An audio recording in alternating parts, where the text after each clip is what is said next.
دوستو خوش آمدید ہے آپ سب کو میرے یوٹیوب چینل پہ، اور آج میں آپ سب کے ساتھ آپ کی فیوریٹ ڈرامہ تیرے بن کی لاسٹ ایپیسوڈ یعنی 51 ایپیسوڈ کی فل ڈیٹیل سٹوری کے ساتھ حاضر ہوں۔ دوستو جیسے کہ آپ سب کو پتہ ہے، اس ویڈیو کے اینڈ پر آپ سب نے اس ویڈیو کو لائک کرنا ہے اور شیئر کرنا ہے، اور ساتھ ہی اگر آپ کو یہ ویڈیو پسند آتی ہے اور ابھی تک آپ نے میرا چینل سبسکرائب نہیں کیا تو میرے چینل کو سبسکرائب کیجیے اور ساتھ ہی بیل آئیکن دبائیے تاکہ میری ہر نئی ویڈیو سب سے پہلے آپ ہی دیکھ سکے۔ دوستو تیرے بن کے آخری ایپیسوڈ میں میرب اپنے فرینڈ کے کہنے پر مرتسم کے گھر واپس آنے پر راضی ہو جاتی ہے، لیکن جیسے ہی وہ مرتسم کے گھر کے اندر داخل ہوتی ہے تو وہاں پر ایک گرینڈ فنکشن ہوتا ہے، اور وہ فنکشن ہوتا ہے مرتسم اور حیا کی شادی، اور ان دونوں کے نکاح کے رسم کی تیاری شروع ہو چکی ہوتی ہے۔ میرب جیسے ہی گھر کے اندر داخل ہوتی ہے تو حیا اور مرتسم کا نکاح شروع ہو چکا ہوتا ہے، لیکن مرتسم میرب کو دیکھ لیتا ہے اور وہیں پر حیا اور مرتسم کی نکاح کی رسم رک جاتی ہے۔ مرتسم میرب کو دیکھ کر حیران ہو جاتا ہے اور وہ سوچنے لگتا ہے کہ ان کے گھر والوں نے میرب کو مردہ کہہ کے حیا سے اس کی شادی کرنے پر مجبور کیا تھا، لیکن اس کا دل کہہ رہا تھا کہ میرب زندہ ہے اور وہ ایک نہ ایک دن لوٹ کر ضرور آئے گی، اور آج یہ سب سچ ثابت ہوا کیونکہ میرب اس کی آنکھوں کے سامنے زندہ و سلامت کھڑی ہوتی ہے۔ میرب کے اچانک سے مرتسم کے سامنے آتے ہی مرتسم کو میرب کی وہ پرانی باتیں یاد آنے لگتی ہے، جہاں پر میرب مرتسم کو یہی کہتی ہے کہ محبت کے لیے بہت ساری قربانیاں دینی ہوتی ہے، تبھی اصل محبت سامنے آتی ہے، اور اس بات پر مرتسم کو یقین ہوتا ہے کہ میرب اور مرتسم کا پیار امر تھا، اسی لیے تو مرتسم کسی دوسرے کا ہونے سے پہلے ہی اس کی زندگی میں دوبارہ سے میرب آ گئی۔ مرتسم کو اپنی آنکھوں پر یقین نہیں آ رہا تھا کہ کیا یہ واقعی میرب ہی ہے جو اس کے سامنے کھڑی ہے۔ میرب کے بابا ان کو دیکھ کر رونے لگتا ہے اور وہ اسے بتاتا ہے کہ میرب، مجھے یقین تھا کہ میرے مرنے سے پہلے تم ضرور مجھ سے ملنے آؤ گی۔ میرب ان کی آنکھوں میں آنسو دیکھ کر اس کے گلے لگ کر خوب روتی ہے، لیکن یہ سب نظارہ حیا کے لیے بالکل ہی ان ایکسپیکٹڈ تھا۔ اس کو یہ امید ہی نہیں تھی کہ اس طرح عین شادی کے موقع پر ہی میرب واپس آ جائے گی اور مرتسم اور اس کے نکاح ہونے سے پہلے ہی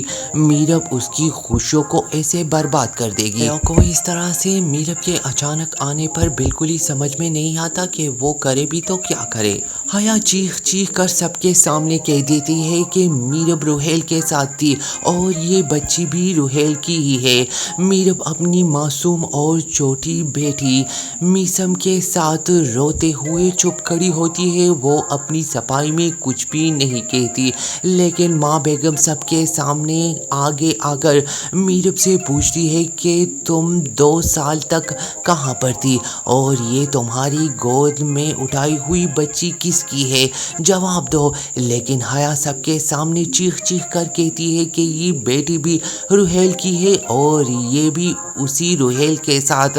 2 سال گزار کر آئی ہے۔ لیکن میرب کے بابا سب کے سامنے اپنی پیاری بیٹی میرب کی ایسی بے عزتی دیکھ کر برداشت نہیں کر پاتے، اور وہ آگے آ کر سب کو بتاتے ہیں کہ میرب روحیل کے ساتھ نہیں تھی اور میری بیٹی بے گناہ ہے۔ لیکن ماں بیگم چیخ چیخ کر میرب سے پوچھتی ہے کہ بتاؤ تم کہاں پر تھی۔ سب لوگوں کے سامنے میرب کی ایسی ذلت مرتسم کہاں برداشت کر سکتا تھا، وہ تو میرب سے بے پناہ پیار کرتا ہے، اور اسی لیے وہ میرب کے لیے سب کے سامنے چیخ چیخ کر کہتا ہے کہ یہ میری بیوی ہے اور یہ میری بیٹی ہے، اور آج کے بعد کوئی بھی میرب سے یہ نہیں پوچھے گا کہ تم کہاں پر تھی، کیونکہ مجھے یقین ہے اپنی بیوی پر، اور میں نے اپنی بیوی سے کچھ بھی نہیں پوچھنا۔